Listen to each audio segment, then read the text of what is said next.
오늘 우리에게 주시는 말씀은 욥기 32장 1절에서부터 10절까지 말씀입니다.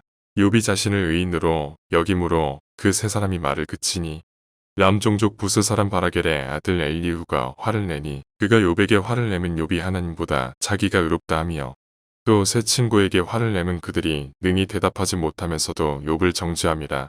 엘리후는 그들의 나이가 자기보다 여러 해이므로 욥에게 말하기를 참고 있다가 세 사람의 입에 대답이 없음을 보고 화를 내니라. 부스 사람 바라겔의 아들 엘리후가 대답하여 이르되 나는 연소하고 당신들은 연로함으로 뒷전에서 나의 의견을 감히 내놓지 못하였노라. 내가 말하기를 아이가 많은 자가 말할 것이요 연륜이 많은 자가 지혜를 가르칠 것이라 하였노라. 그러나 사람의 속에는 영이 있고 전능자의 숨결이 사람에게 깨달음을 주시나니 어른이라고 지혜롭거나 노인이라고 정의를 깨닫는 것이 아니니라. 그러므로 내가 말하노니 내 말을 들으라. 나도 내 의견을 말하리라. 이와 바리새인의 의라는 제목을 가지고 하나님 말씀을 증거하도록 하겠습니다. 저와 여러분이 함께 욥기서의 말씀을 읽었는데 이 욥기서를 보며 많은 사람들이 이야기하길 욥은 의인이었으나 고난을 받았다라고 얘기합니다. 하지만 우리가 성경을 가만히 살펴보고 그분이 어떤 의도를 갖고 진행하는가를 살펴보면 욥은 의인이 아니었다는 사실입니다. 겉으로 볼 때 그는 기독교라는 종교를 가졌다고 여러분들이 가정하며 살펴본다면 그는 하나님을 믿는 사람으로서 도덕적으로나 윤리적으로나 그의 어떤 언행 심사에 있어서 흠잡을 것은 없었습니다. 하지만 그 모든 것이 하나님의 은혜에 의해서 자기가 그렇게 행동하고 말하고 하나님의 뜻을 위해서 살아가는 게 아니라 자기가 누구보다 뛰어나기 때문에 또 다른 사람들보다 자기가 노력하고 또 자기의 열심을 내었기 때문에 라는 생각이 있었기 때문에 하나님은 이 욥기서를 통해서 욥의 의를 부수는 데 집중을 하는 것을 볼 수 있다는 거예요.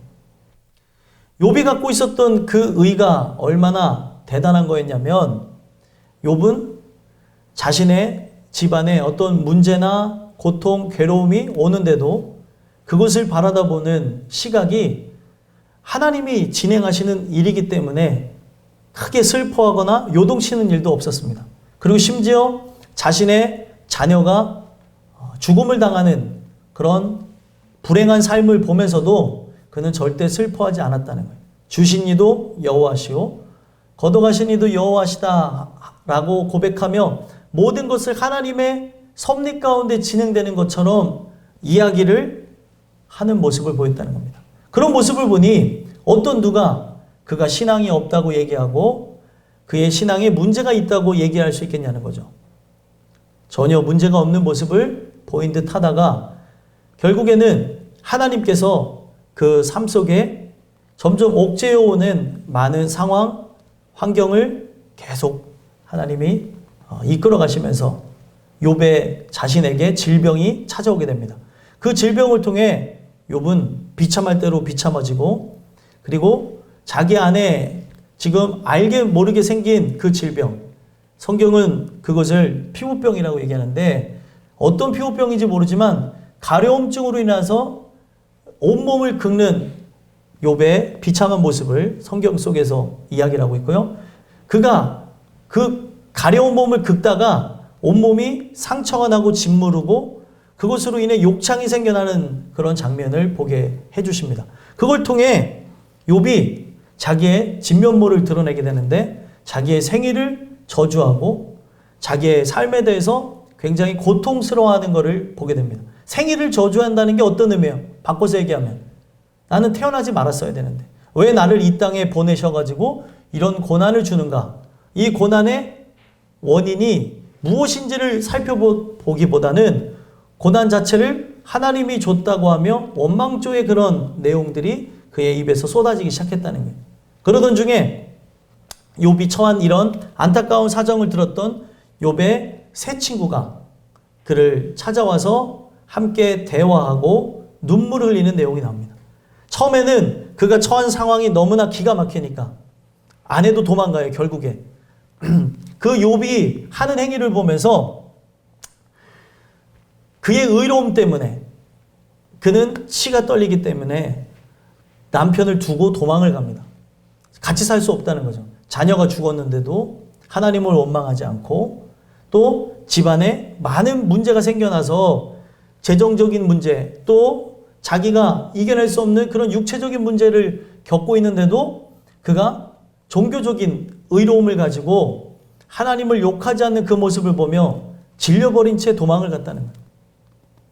그러던 중에 친구들이 이런 소식을 듣고 찾아와서 위로를 하는데 너무 기가 막힌 상황이니까 7일 동안 같이 울었다라고 얘기해요. 아무 말도 안 하고. 그러고 나서 7일 이후에 친구이기 때문에 혹시 이런 것이 너의 삶에 어떤 인과응보로 인한 결과가 아니겠느냐, 어떤 원인이 있어서 그런 거 아니겠느냐라고 하면서 접근을 하며 그가 회개하기를 바랬는데 그들이 접근했던 모든 방식이 틀렸다는 거예요. 정죄하기만 급급했고 그들은 자기네들이 알고 있는 그 얄팍한 지식을 갖고 그 사람의 삶을 평가했다는 거예요. 그는 겉으로 보는 모습에서는 전혀 문제가 없는 도덕적으로 흠결이 없는 사람이었어요.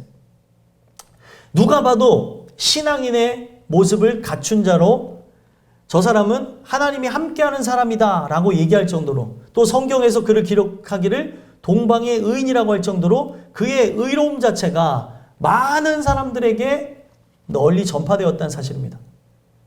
하나님은 그 중심을 보시는 분으로서 욥이 갖고 있는 문제를 알고 있었던 거예요. 그래서 하나님이 마귀를 붙입니다. 우리가 여기서 바로 알아야 되는 게 뭐냐면 마귀는 어찌됐든 하나님의 어떤 피조물의 하나의 형태로 남겨져 있는 존재로 하나님의 뜻을 거스리는 역할을 하지만 마귀가 하나님의 택한 자를 고통을 주고 괴로움을 줄 때 하나님의 허락이 없이는 불가능하다는 것도 성경 속에서 얘기를 한다는 거예요. 그래서 마귀는 마귀의 일을 하는 거예요. 하나님을 대적하는 걸로. 근데 그 대적을 하며 하나님께 대항을 할 때 하나님이 허락을 하셔야 믿는 자들이 고통을 받고 괴로움을 얻게 되는 일들도 진행된다는 겁니다. 성경에 보면 흥미로운 게 나오죠.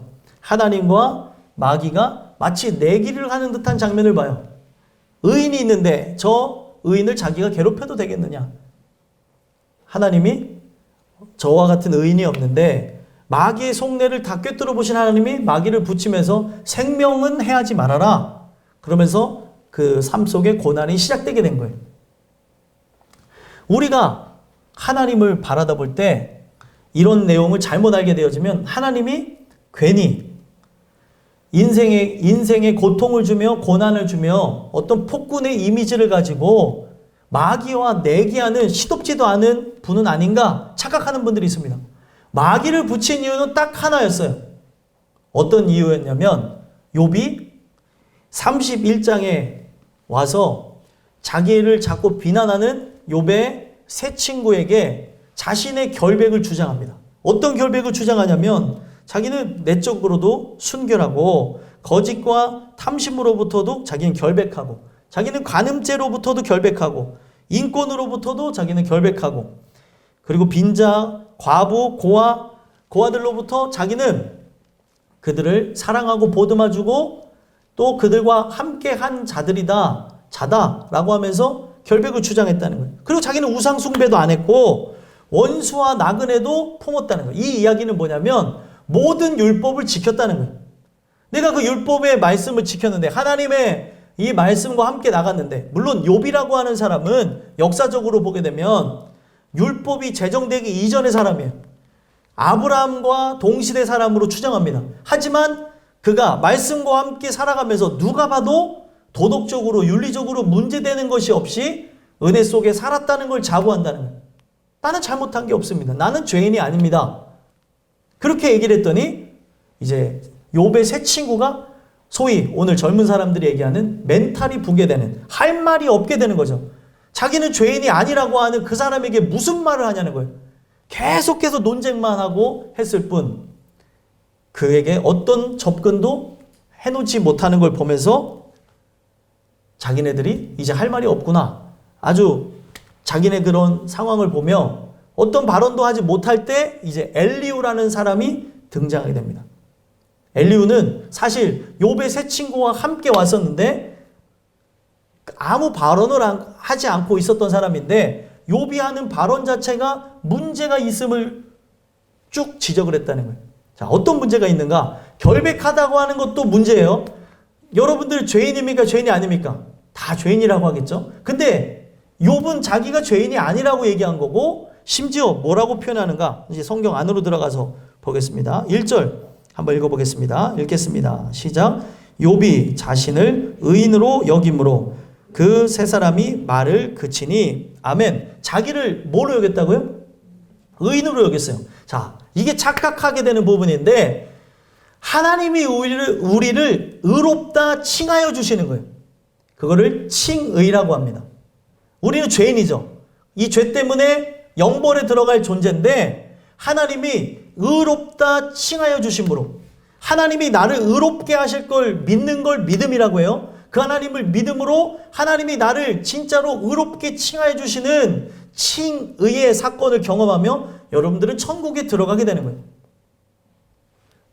우리가 죄인이 아닌데 천국에 들어가는 게 아니라 죄인이지만 하나님이 의롭다 칭하여 주시는 그분의 믿음 때문에 우리가 천국에 가는 거예요. 그래서 그분의 믿음에서 우리가 믿음에 이르게 되는 거죠. 그래서 오직 의인은 믿음으로 말미암아 사는 거예요.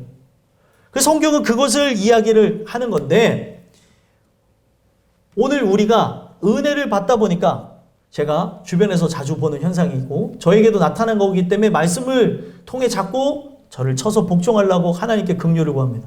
어떤 모습이 나오냐면 은혜를 받다 보니까 자기가 의인인 양 착각하는 거예요. 하나님 편에서 의인이지 우리가 기억해야 되는 거. 제가 여러분들에게 늘 자주 사용하는 단어죠. 은혜 받은 죄인임을 늘 기억해야 된다는 거예요. 잃어버리면 안 된다는 거죠. 우리는 육체를 입고 살아가는 존재이기 때문에 은혜 받은 죄인으로서 하나님의 칭의를 감사하며 나갈 때에 나보다 남을 낮게 여기고 낮게 여긴다는 게 아니라 나은 존재로 보고 그들이 나에게 필요한 게 무엇인가 나의 연약함 무엇인가 돌아보며 살아간다는 거예요. 근데 문제가 뭐예요? 나는 의인이라는 거예요. 나는 은혜 받았다는 거예요. 그러니까 은혜 받지 않은 자들에게 이스라엘 백성들이 율법주의에 치달하면서 했던 행동이 뭐냐면 할례도 받지 않은 저들에게 나는 죽을 수가 없다는 거예요.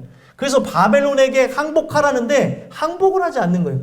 왜 우상민족에게 항복하냐는 거죠. 저들은 죄악을 따라 살아가는 존재인데 우상을 숭배하는데 하나님은 그런 하나님이 아니라는 거예요. 그들이 갖고 있는 잘못된 그런 형식주의와 그리고 자기 내면에 그 우상이 가득했기 때문에 멸망이 되어졌다는 거예요. 오늘날도 마찬가지입니다. 오늘 우리가 이 말씀을 통해 우리 스스로를 돌아다 볼 때 나가 은혜 받았다고 하는 특권의식에 사로잡힐 게 아니라 성경에 나와져 있는 걸 통해 만든 찬송이 있는데 웬 은혜인가? 나 같은 인간에게 웬 은혜를 줬는가? 나 같은 죄인 살리심. 하나님의 은혜로 있을 데 없는 자. 왜 어떻게 나 같은 존재에게 은혜를 줬냐는 거예요. 누구보다 악한데, 누구보다 더러운데, 누구보다 죄악대로 살고픈 마음이 강한 나에게 은혜를 줬다는 거예요. 성경은 그렇게 얘기하는데 그런 자에게 은혜를 주심은 행위에서 난 것이 아니라고 얘기하는데 나의 어떤 노력과 결정에 의해서 기독교인이 된 게 아닌데 그리스도인이 된 게 아닌데 사람들은 은혜를 받았다고 하며 사람들에게 자기가 열심히 한 것 때문에 누구보다 열심히 한 그 의로움 때문에 자기가 구원받았다고 거짓을 설파한다는 거예요. 이게 문제가 되는 거예요. 누가 그랬습니까? 욥이 그랬다는 거예요. 은혜 받은 죄인에서 하나님의 긍휼을 구하는 자로 다른 영혼들도 불쌍히 여기며 나가야 되는데 자기를 의인으로 여기는 그 모습을 보면서 세 사람은 경악을 금치 못하고 발언을 멈췄다는 거예요. 그리고 더 나가서 욥이 실언을 하는데 어떤 실언을 하는가 한번 읽어보겠습니다. 2절 읽어보겠습니다. 시작.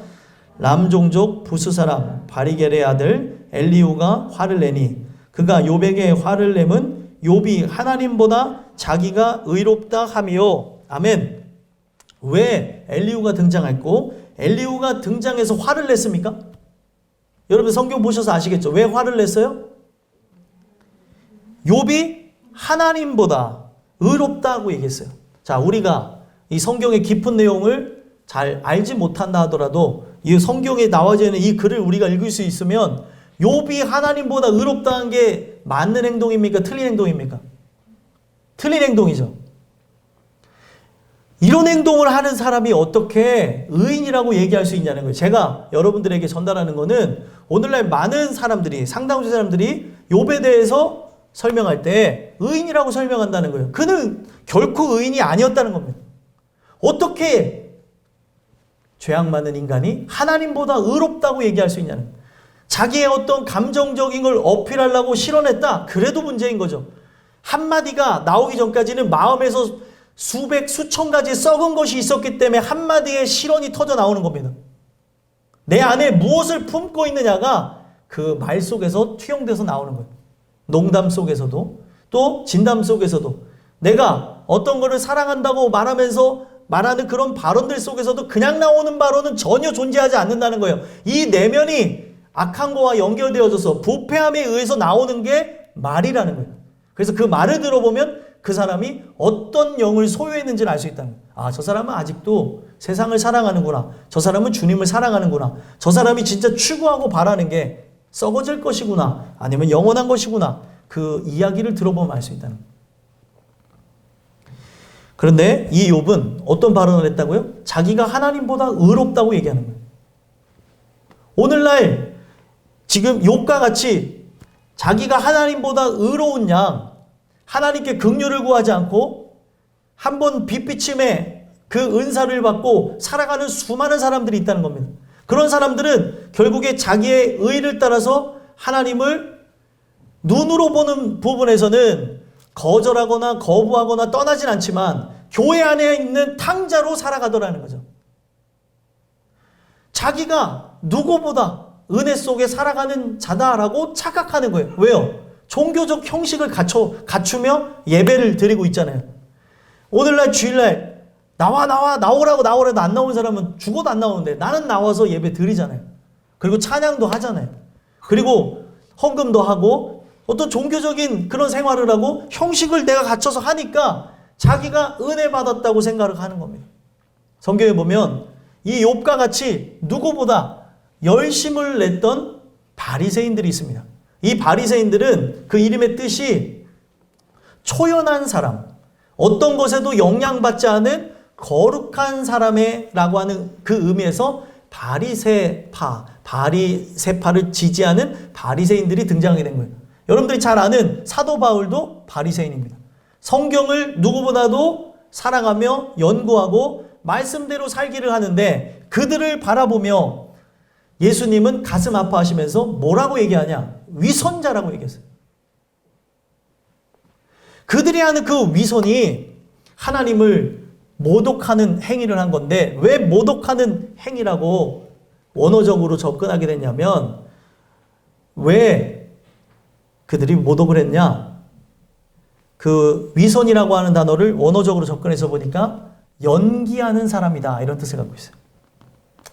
어떤 사람은 집사님으로서 그 역할극에 충실해갖고 연기를 하고 어떤 분은 권사님으로서 그 권사님으로서 역할극을 충실하고 어떤 분은 장로님, 전도사님, 또 목사님으로서 역할극을 충실하는 거예요. 은혜 받은 척하고 하나님의 진리 가운데 살아가는 척하고 교회에서 예배드리는 모습은 거룩한 것 같은데 누구보다 입이 더럽고 추악하고 세상 말을 하기를 좋아하고 또 욕설을 발언하는 데 있어서 서슴없이 나는 이런 사람이야. 이게 부끄러운 건데 부끄러운 줄도 모르고 걸걸한 그런 입과 행동과 세상의 추악한 그런 사상을 다 담고 살아가고 있는데 교회에서만 역할극을 하며 역할놀이를 하고 있다는 거예요. 하나님 보시기에 얼마나 그 모습이 추악한 것 같으면 토할 것 같다는 표현을 하냐는 거죠. 예수님이 뜨거우려면 뜨겁고 차가우려면 차가워라. 뜨겁다고 한다는 건 성령에 의해서 사는 거고 차갑다는 거는 그냥 세상 사람으로 사는 거예요. 근데 교회 안에 미지근한 사람들이 있는 거예요. 이것도 저것도 아니면서 그냥 은혜로 사는 척하며 살아가는 그 모습을 보며 예수님이 하신 말씀이 내가 네 모습을 보고 토하여 내치겠다. 아주 역겹다는 거예요.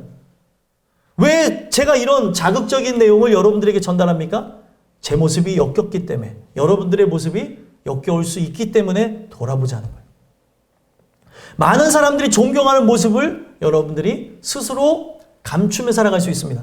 아예 그냥 신앙이 없는 것처럼 막 사는 사람은 자기를 돌아보기 편할 수 있어요. 근데 은혜 있는 척하며 살아가는, 자기가 열심히 했기 때문에 기독교 집안이 되어졌고 내가 누구보다 열심히 하기 때문에 지금 이나마 이 재산을 지키며 이 집안을 내가 일으켰다라고 하는 그런 의로움을 내세우는 사람들이 있잖아요. 내가 남편을 만들었고 아내를 만들었고 그리고 내가 자식을 만들었고 내가 있었기 때문에 이렇다고 하는 의를 주장하는 사람들, 이게 다 썩어질 것이고 잘못된 것이라는 거예요.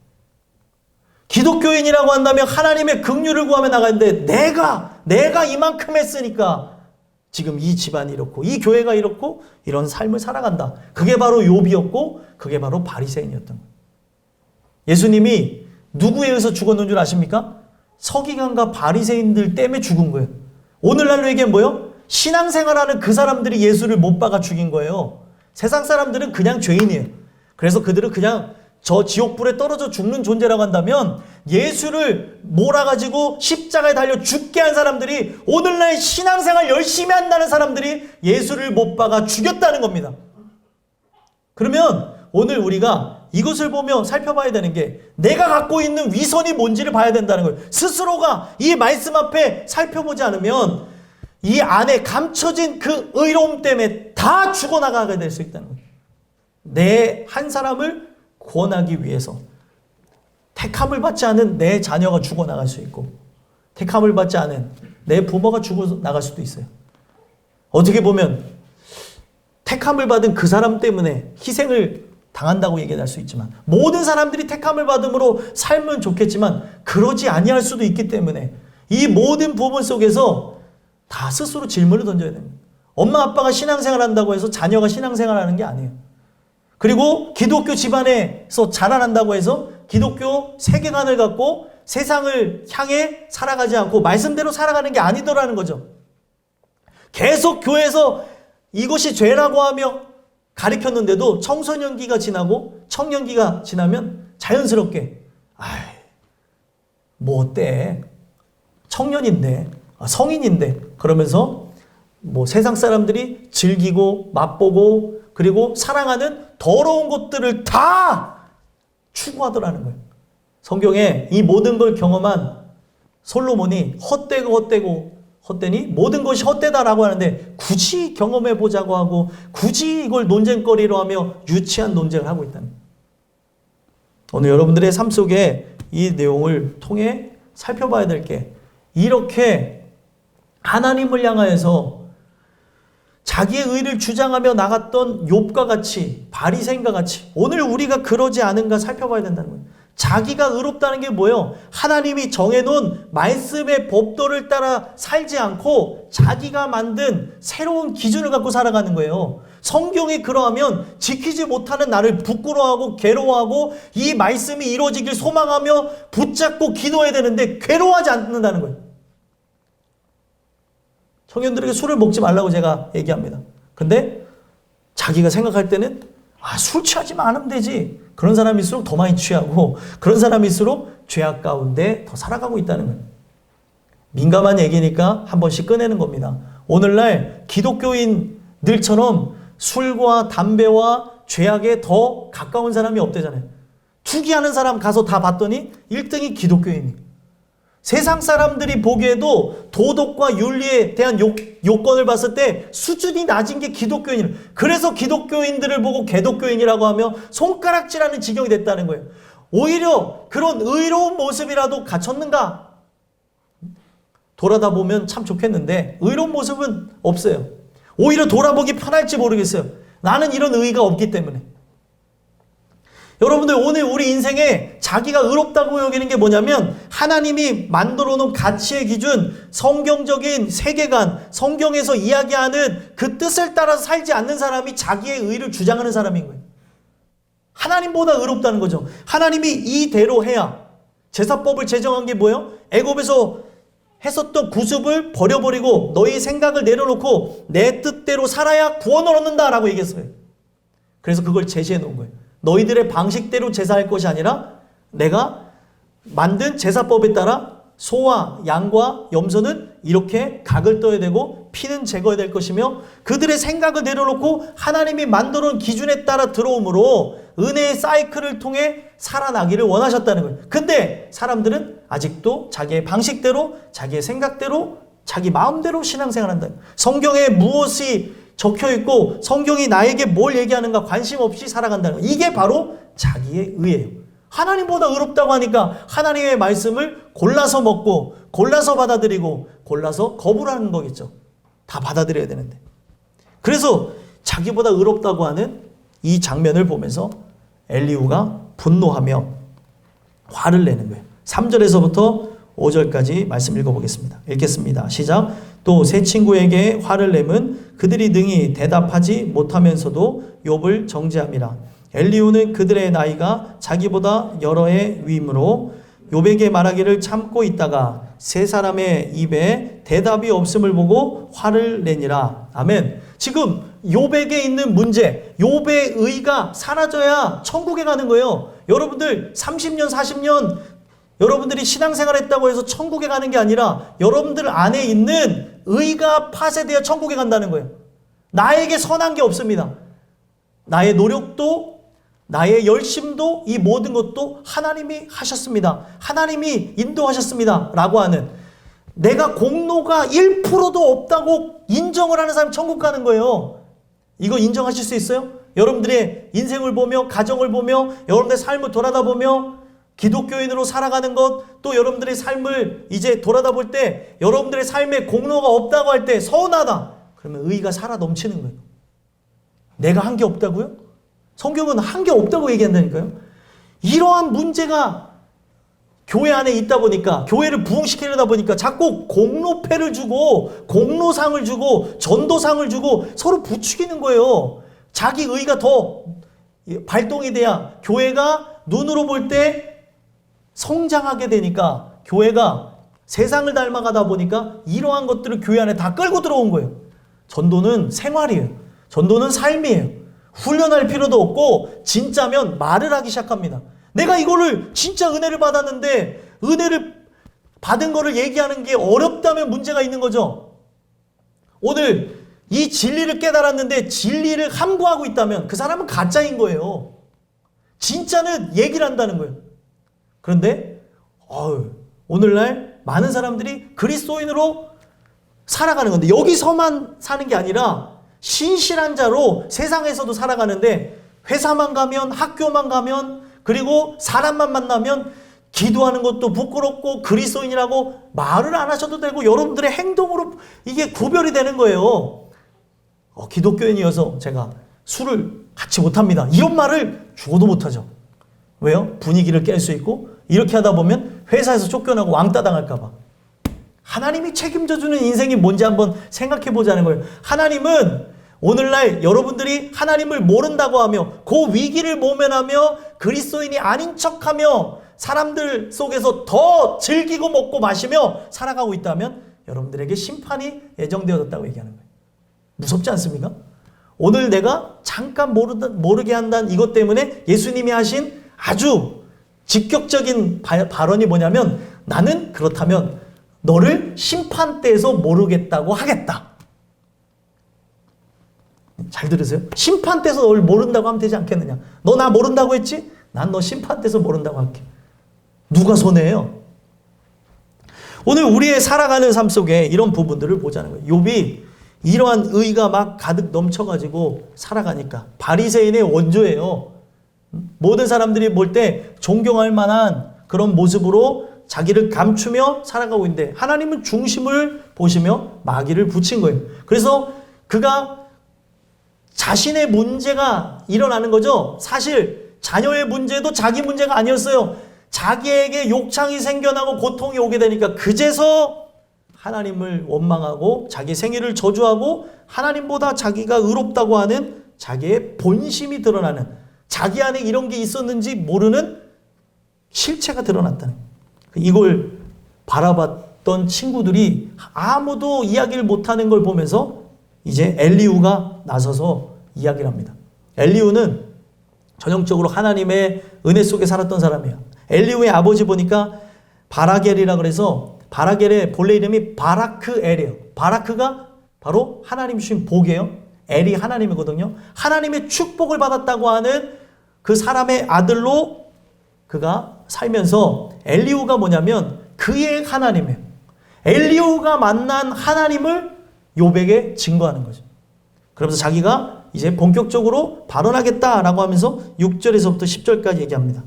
그러면서 오늘 여러분들이 진짜 하나님의 은혜에 의해서 사로잡힌 사람이라고 한다면 상황, 환경, 형편, 처지 그리고 여러분들의 계급과 그리고 여러분들의 능력을 초월해서 주의 복음을 증거해야 될 것을 엘리후가 얘기해 줬다는 거예요.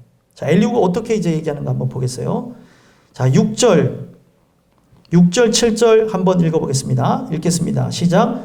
부수 사람 바라겔의 아들 엘리후가 대답하여 이르되 나는 연소하고 당신들은 연로함으로 뒷전에서 나의 의견을 감히 내놓지 못하였노라. 내가 말하기를 나이가 많은 자가 말할 것이요 연륜이 많은 자가 지혜를 가르칠 것이라 하였노라. 아멘. 자, 엘리후가 가만히 있었던 거는 자기는 연소하기 때문에 가만히 있었대요. 그래서 뒷전에서 연로하신 분들이 대화하고 있는 거니까 잘 지도하겠지, 잘 얘기해 주겠지 하면서 있었는데 그들이 나이가 많고 연륜이 많은 자임에도 불구하고 지혜를 가르치지 못하는 걸 보면서 발언을 시작했다는 거예요. 자, 여러분들 연륜이 많다 그래서 또 나이가 많다 그래서 지혜를 아는 게 아닙니다. 성경에서 말하는 지혜는 뭐예요? 하나님의 아는 지식으로 충만한 자로 하나님을 지식적으로 아는 게 아니라 그를 경험으로 아는 자를 얘기하는 거예요. 이거를 여러분들이 나이가 많으시던 나이가 젊으시던 이거를 경험했다고 한다면 발언을 하셔야 되는 거예요. 생명을 경험한 사람이 생명이 뭔지를 얘기해야 본질이 아닌 비본질 따라 가는 사람들이 정신이 번쩍 나는 거예요. 누구와 함께 가깝게 지내냐에 따라서 변화가 일어나는 겁니다. 제가 우리 청년부들을 보면서 놀라는 게 뭐냐면 누구와 가깝게 지내냐에 따라서 말하는 발언이 바뀌어지고 또 가치가 바뀌어지는 걸 본다는 거예요. 여러분들이 사람을 멘토 삼아서 어떤 사람을 멘토로 삼으며 함께 지내냐에 따라서 많은 변화를 경험하는 것도 사실인데 제일 중요한 이 세상을 주관하시는 하나님이 멘토가 되어질 때 인간 자체는 천지가 개벽하는 것을 경험한다는 거예요. 아예 가치관 자체가 변해버리는 거예요. 완전하게. 그걸 성경은 거듭났다고 얘기합니다. 예전에는 더럽고 추악한 자로 자기의 이익을 위해서 자기의 목적을 위해서 자기의 영광을 위해서 살았고 죄가 좋았는데 죄가 나와 붙어가지고 같이 살기를 원했는데 이게 싫어지는 거예요. 미워져야 떨어뜨릴 수 있죠. 밉지가 않은데 죄가 아직도 사랑스러운데 어떻게 죄를 떨어뜨릴 수 있겠습니까? 여러분들이 뭔가 이 죄라고 하는 게 아주 포괄적이잖아요. 여러분들 내면 속에서도 작용할 수 있고 겉으로도 탐심에 의해서 여러분들이 육신의 종류, 안목의 종, 이생의 자랑을 따라 원하고 바라고 사랑하는 것들을 실현한다고 하면서 죄를 범하고 있어요. 그런 것 속에 내가 그걸 사랑하는데 그걸 어떻게 버리냐는 거예요. 근데 말씀이 들어오게 되면 그걸 미워하게 되고 이제 사랑하지 않게 되는 거예요. 그래서 버릴 수 있게 되는 거예요. 근데 아직도 죄를 사랑한다면 어떻게 버려요? 어떤 분들이 죄악을 이제 버리고 살아가려고 하는데 그 죄악이 즐거운데 그 죄악을 어떻게 버리냐는 거예요. 저희 어머니가 왔다가 가셨는데 저희 어머니 동네 분들 중에 담배 피는 걸 좋아하시는 분이 있대요. 근데 어렸을 때 그 여성분들도 어르신들 이렇게 담배불 붙여주는 것이 이제 버릇이 되다 보니까 그러다가 담배를 피게 된 분이 있다고 하면서 그 얘기를 들었는데 재미난 게 자기는 밥은 안 먹어도 담배는 펴야 된다는 거예요.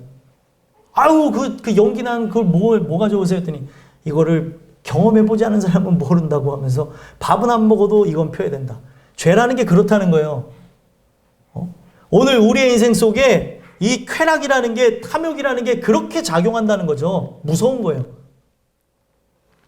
죄는 포괄적입니다. 오늘 나의 인생 속에 내 몸이 되어져서 나와 하나가 되어져서 이렇게 역사를 하는 그런 걸 본다는 거예요. 그런 자들에게 지혜가 뭔지를 가르쳐야 된다는 거예요. 엘리야가 이제 나서서 얘기하는 겁니다. 지혜가 뭔지를 모르는, 진짜 하나님을 아는 지식이 없는 욥을 보면서, 그가 성경은 많이 알았을런지는 모르겠어요. 하지만 종교적으로만 접근되어져 있는, 실체를 만나지 못하며 이것을 행동적으로만 가져가는, 형식적으로만 사람들에게 하는 그 모습을 보면서 그에게 복음을 증거합니다. 어떻게 복음을 증거하는가 한번 보겠습니다. 8절을 읽어보겠습니다. 읽겠습니다. 시작. 그러나 사람의 속에는 영이 있고 전능자의 숨결이 사람에게 깨달음을 주시나니. 아멘. 자기가 발언을 시작한 게 다른 게 아니고 사람 속에는 영이 있대요. 그 영이 있는데 자기가 이 죄악과 살던 자로 하나님을 만났던 거죠. 근데 지금 이 대화의 내용을 봤더니 하나님에 대한 어떤 흐릿한 지식이 있는 사람들은 욥의 세 친구. 욥은 말로는 신앙인이고 모든 사람들이 존경할 만한 위치에 올라갔지만 근본, 근원이 무너지지 않은 사람이었다는 거예요. 이게 무서운 거예요. 오늘날 여러분들이 근본, 근원이 무너지지 않은 채 역할극을 하며 신앙생활 한다고 하며 평생을 갈 수 있다는 거예요. 성경은 이걸 되게 무섭게 얘기를 하는데 부자와 거지 나사로의 이야기를 보게 되면 부자가 거지 나사로를 다시 살려가지고 자기의 가정에게 보내갖고 내 형제 5이 있는데 복음을 증거하라는 이유가 있어요. 왜 그러냐? 그 사람은 하나님을 믿는 자로 누가 봐도 잘 먹고 잘 사는 복을 받았고 눈으로 볼 때 그가 흥황하며 그 노안에 의해서 죽게 되는 걸 보면서 많은 사람들이 저가 복 받으니까 저렇게 살다가 편안하게 가나 보다. 그의 죽는 모습으로 봤을 때는 지옥 간 거를 누구도 알아볼 수가 없었어요. 그렇기 때문에 그렇게 착각하고 있는 형제들에게 거지 나사로를 부활시켜가지고 복음을 증거하면 그들이 돌아오지 않겠느냐 하면서 안타까워하는 걸 본다는 거예요. 오늘날 여러분들 많은 사람들이 그렇게 편안하게 교회 다니다가 천국 간 것처럼 포장되어진 채 죽는 사람도 있다는 거예요. 그게 무서운 거예요. 오늘 우리가 종교인으로 그냥 그렇게 살다가 예수와 상관없이 살았는데 그렇게 살다가 천국 갔다고 모든 사람들이 그렇게 평하며 살고 자손들도 그런 줄 알고 자손들도 그렇게 믿고 살아가는 수많은 사람들이 있을 수 있다는 거예요. 오늘 스스로에게 질문을 던지면서 내 속에 영이 있는데 내 속에 전능자의 그 숨결을 따라 깨달음을 주셨는가? 내가 죄인이고 나는 긍휼을 구해야 되는 존재구나라는 걸 깨달았냐는 거죠. 오늘날 욥이 내세운 의는 하나님보다 의롭다고 한 거는 그가 하나님을 만나지 못했다는 증거라는 거예요. 종교적인 형식만 배웠다는 거죠. 그게 무섭다는 거예요. 종교적인 형식을 따라 직분을 받았는데 하나님을 모르니까 교회를 막 2개로 쪼개놓고 3개로 쪼개놓고 막 서로 욕하고 싸우는 게 무슨 교회냐는 거예요. 이게 무서운 거예요. 자기가 하는 게 어떤 죄가를 불러일으키는지 자손들에게 어떤 일이 일어나게 되는지도 모르면서 피켓 들고 썩었으니까 이렇게 저 사람을 끌어내려야 된다. 뭐 해야 된다. 끌어내릴 사람을 옹호하는 게 아니라 오늘 하나님의 교회를 하나님이 인도하시면서 하나님의 그 통치하심 속에 가야 되는데 사람이 자기의 뜻을 따라서 이 모양 저 모양으로 좋아하는 사람 자기의 뜻을 따라서 이 교회를 들었다 놨다 하니까 문제가 된다는 거예요. 이걸 보면서 전능자의 숨결을 깨달음을 받은 자기가 복음을 증거하겠다는 거예요. 전능자의 숨결이 뭐예요? 숨결 여러분들 숨결이 뭐죠? 누군가 내 옆에서 호흡한다는 거예요. 그냥 말로만 들었던 하나님이 아니라 하나님이 살아계심을 누가 체험한 거예요? 엘리야가 체험했다는 거예요. 그 하나님을 만남으로 역사 속에만 존재했던 분이 아니라 살아계신 하나님으로 만나면서 자기의 삶의 현존을 깨닫는 거예요. 내가 존재하는 것은 하나님의 영광을 위해서, 하나님의 현존은 바로 나를 변화시키어 영광 받으시기 위함이구나. 이걸 깨달았다는 거죠. 그러니까 엘리후가 거기서 참지 못하고 복음을 증거합니다. 마지막 9절 10절 읽어보겠습니다. 읽겠습니다. 시작. 어른이라고 지혜롭거나 노인이라고 정의를 깨닫는 것이 아니니라. 그러므로 내가 말하노니 내 말을 들으라. 나도 내 의견을 말하리라. 아멘. 과거는, 오늘날도 그런 현상이 아직 남아있지만, 과거는 어쨌든 연장자에 의해서 이 모든 부분 속에 존경하고 또 보듬어주면 아름다운 그런 공동체가 형성되어졌었습니다. 그래서 젊은 사람들의 발언이 그렇게 희로가 되어지는 게 없었어요. 근데 엘리후가 그때 당시에 있었던 모든 룰을 깨버리고 발언을 하는 거예요. 이 룰을 깨는 게 뭐냐? 바로 여러분들이 복음으로 돌파해야 될 삶의 현장인 거예요. 엘리후에게는 자기가 진짜 전능자의 숨결을 깨달은 것으로 함구할 수 없었던 거예요. 입을 다물 수가 없었던 거죠. 거짓을 일삼으며 잘못되어진 접근을 하는 부분 속에서 입을 열어 복음을 증거했다는 거예요. 여러분들이 하나님의 사람이라고 한다면 하나님의 사람이라는 것을 여러분들이 직장에서, 사회에서, 또 학교에서 누구를 만나든지 간에 드러낼 필요성이 있는 거예요. 그걸 통해 조금씩이라도 돌아볼 수 있는 거죠. 아, 그리스도인이 저런 거구나. 하나님의 사람이 저렇게 가는 거구나. 물론 이것 또한도 자기의 의로움에 심취해 살 수 있는 인간이기 때문에 양면성이 있어서 스스로 돌아봐야 되겠지만, 오늘 우리의 삶 속에 돌아보자는 거예요.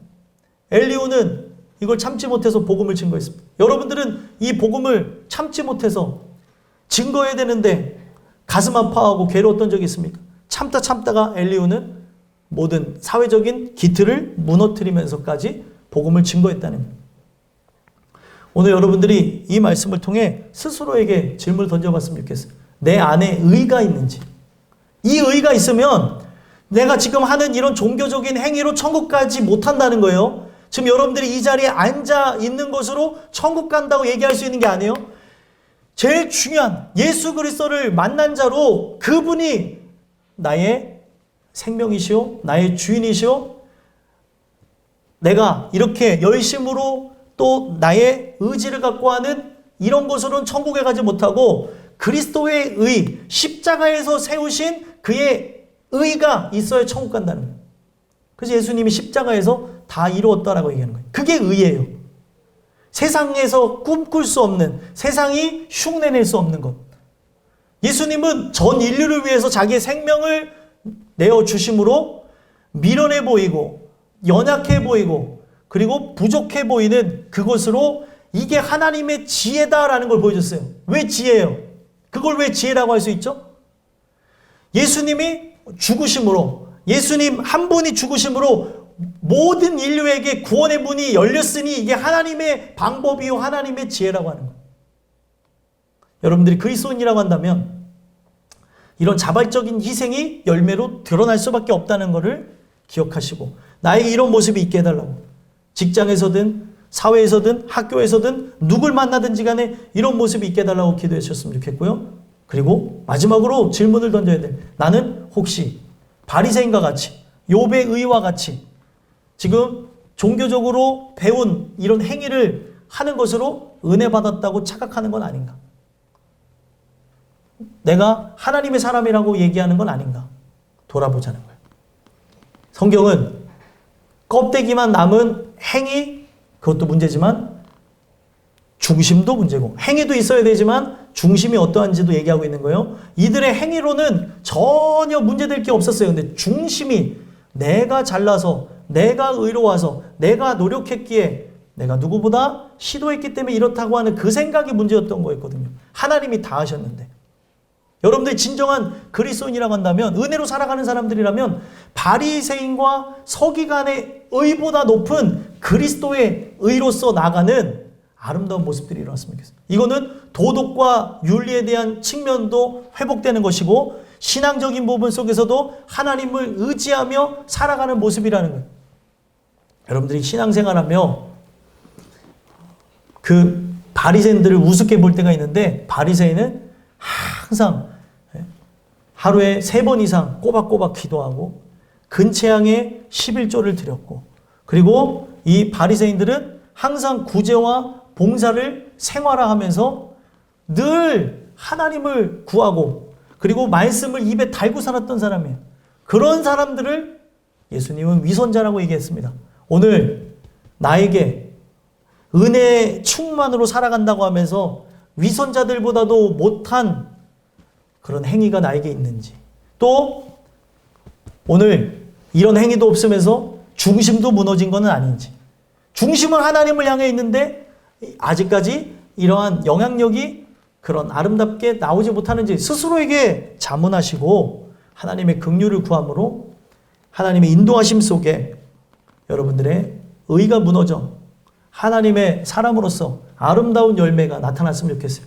이 말씀이 여러분들에게 스스로 질문되어지고 이게 들려졌는지는 여러분들의 삶의 행적을 통해, 은혜의 사이클인 예배를 통해, 또 이 예배가 끝난 다음에 6일의 삶이 진행되어지며 삶의 예배를 통해 증명될 것입니다. 한 주를 체크해보며 내가 어떤 은혜를 받았는지 돌아보는 여러분들의 삶이 되기를 간절히 소망합니다. 기도하겠습니다.